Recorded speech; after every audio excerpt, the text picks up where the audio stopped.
ఒక యవనస్తుడు అంటున్నాడు, అన్నా నీకు ఫ్యాన్గా పుట్టడం నా పూర్వజన్మ సుకృతం అన్నా అంటున్నాడు. ఒక హీరోకి నువ్వు ఫ్యాన్గా పుట్టావా? నువ్వు ఒక హీరోకి ఫ్యాన్గా పుట్టలేదు. ఎలా పుట్టావో తెలుసా? నీ తల్లిదండ్రికి బిడ్డగా పుట్టావు. అది గుర్తుంచుకో ముందు.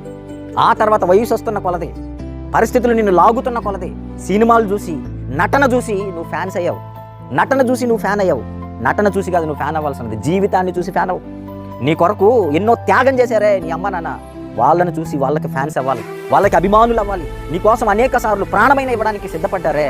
నువ్వు బాగలేక రోగాన పడి ఉంటే నీతో పాటు రాత్రనక పగలనక అనేక నిద్రలేని రాత్రులు హాస్పిటల్లో గడిపాడే మీ నాన్న తల్లి, వాళ్ళకి నువ్వు అభిమానులు అవ్వాలి, వాళ్ళకి నీ ప్రేమను పంచాలి. ఇదిగో ఒక సినిమా హీరోకి నువ్వు ఫ్యాన్ అవ్వడం పూర్వజన్మ సుకృతమా?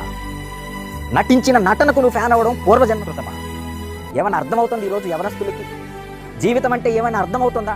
తల్లిదండ్రుల ప్రేమ ఏమైనా అర్థమవుతుందా బిడ్డలకి? తల్లిదండ్రులు చేసిన త్యాగాలు ఏమైనా అర్థమవుతున్నాయా బిడ్డలకి?